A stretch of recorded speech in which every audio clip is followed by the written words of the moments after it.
النبيين الحمد للہ تبارک و تعالی۔ آج کا مبارک دن جمعہ کا دن ہے۔ دعا ہے اللہ رب العزت آپ سب دوستوں کا چل کر آنا، مل بیٹھنا اپنی پاک بارگاہ میں قبول فرمائے۔ پیارے مسلمانوں، آج کا جو میرا موضوع ہے وہ نماز کے متعلق ہے۔ دعا کریں رب ذوالجلال مجھے حق اور سچ بیان کرنے کی توفیق عطا فرمائے۔ رب تعالی نے ہم مسلمانوں پر 5 وقت کی نماز کو فرض کیا ہے۔ یہ جو 5 وقت نماز ہے ہم مسلمانوں پر فرض ہے، اور رمضان المبارک کے صرف 1 مہینے کے روزے ہیں۔ روزے صرف 1 مہینے کے ہیں رمضان المبارک میں۔ حج صاحب استطاعت پر زندگی میں 1 بار فرض ہے، اور زکوٰۃ صاحب نصاب پر سال میں 1 مرتبہ فرض ہے۔ نماز ایسی عبادت ہے جو دن میں 5 وقت فرض ہے، اور اب تعالی نے ارشاد فرمایا ان الصلاۃ کانت علی المؤمنین کتابا موقوتا، بے شک نماز ایمان والوں پر مقررہ وقت پر فرض کی گئی ہے۔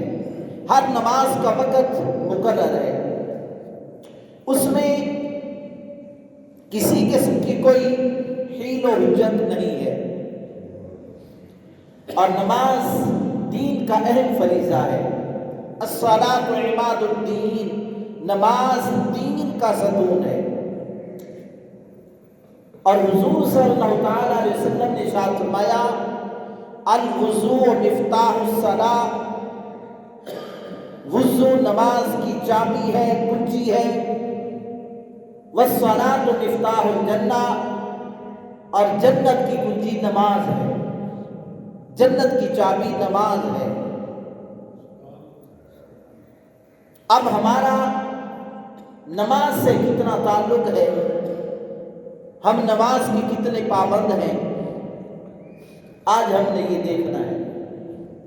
قربان جائیں رحمت للعالمین صلی اللہ علیہ وسلم نے اپنی حدیث مبارکہ میں جو ہمیں تعلیم ارشاد فرمائی، ہمیں ترغیب ارشاد فرمائی، وہ یہ ہے کہ حضور صلی اللہ علیہ وسلم نے ارشاد فرمایا جب تمہارا بچہ 7 سال کا ہو جائے، جب تمہارا بیٹا 7 سال کا ہو جائے، اس کی انگلی پکڑ کے مسجد میں لے جاؤ۔ تو انگلی پکڑ کے تو وہی لے جائے گا نا جو خود نمازی ہے، جس کو خود کو پرواہ نہیں ہے۔ نماز اذانیں ہوتی ہیں، ہو رہی ہیں، ہوتی رہیں گی۔ 1400 سال قبل کم و بیش اذان ہوتی تھی، اب ہوتی ہے، اور قیامت تک ہوتی رہے گی۔ اذانیں ہو رہی ہیں، ہمارا بچپن تھا اذان ہوتی تھی، ہمارا لڑکپن تھا اذان ہوتی تھی، ہماری جوانی تھی اذان ہوتی تھی، اگر ہم بوڑھے ہو گئے ہیں تب بھی اذان ہو رہی ہے۔ لیکن خوش نصیب وہ انسان ہے کہ جو اذان سن کر اللہ کے گھر میں آ کر سجدے میں سر رکھ کے رو کر عرض کرتا ہے یا اللہ تیرا گناہگار بندہ تیری بارگاہ میں اپنے سر کو جھکائے ہوئے ہے، یا اللہ اس کے گناہوں کو معاف کر دے۔ تو حضور صلی اللہ علیہ وسلم نے کیا ترغیب ارشاد فرمائی کہ جب بچہ 7 سال کا ہو جائے تو اسے نماز کی ترغیب دو اور اسے مسجد میں لے جاؤ۔ ہمارے ہاں تو عجیب بعض اوقات عجیب معاملہ ہو جاتا ہے، اگر کوئی بیچارہ بھولے سے مسجد میں آ جائے تو ہم تو اس کی بیچارے سے اتنے سوالات کرتے ہیں وہ دوبارہ نہیں آتا۔ میں مثال دیتا ہوں آپ کو سمجھانے کے لیے۔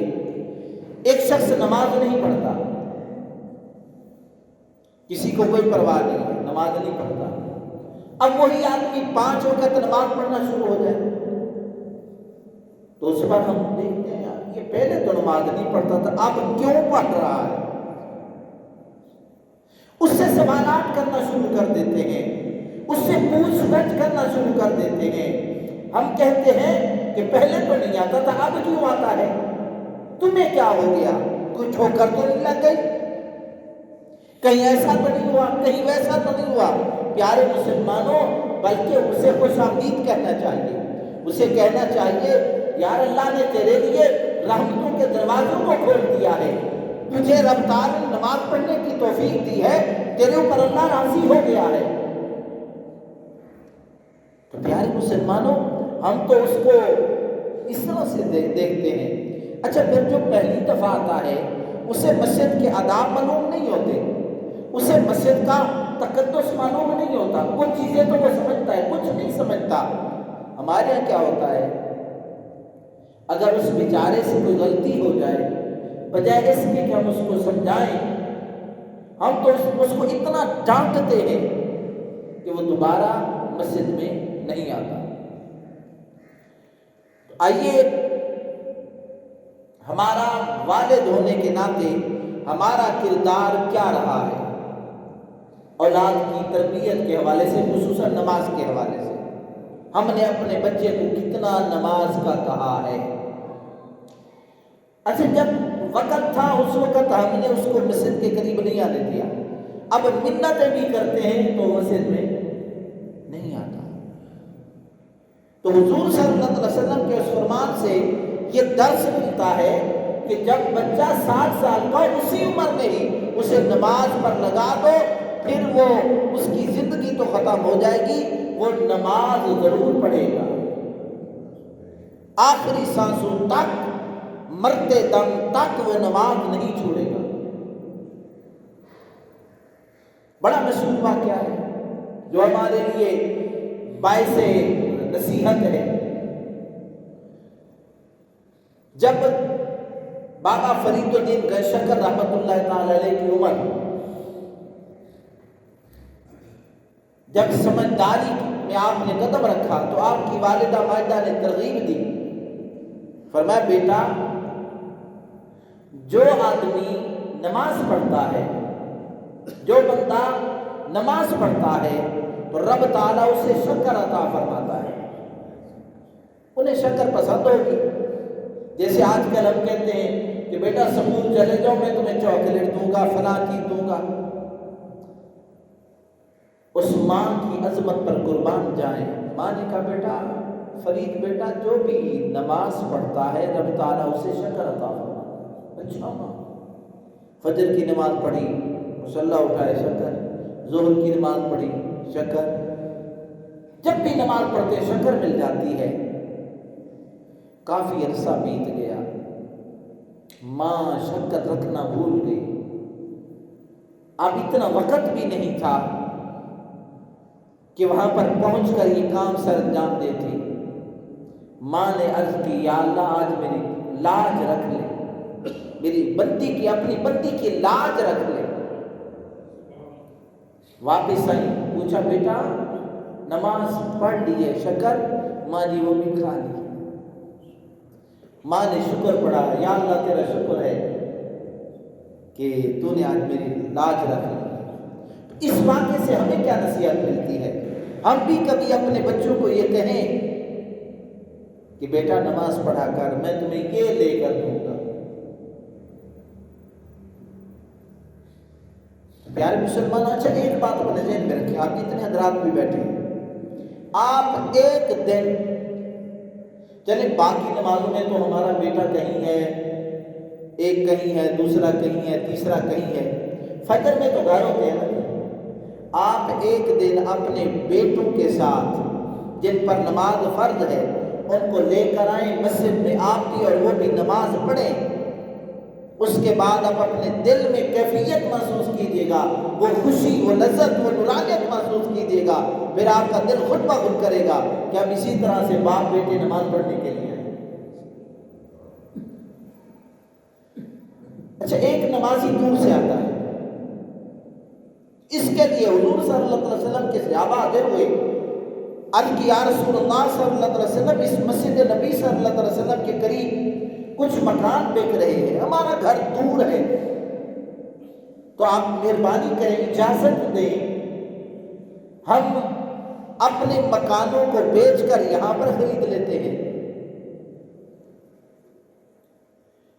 تو آپ صلی اللہ علیہ وسلم نے ارشاد فرمایا نہیں، تمہارے مکان جہاں پر ہیں وہیں پر تم مکان نہ بیچو، یہ مکان نہ خریدو۔ یا رسول اللہ صلی اللہ علیہ وسلم کیوں؟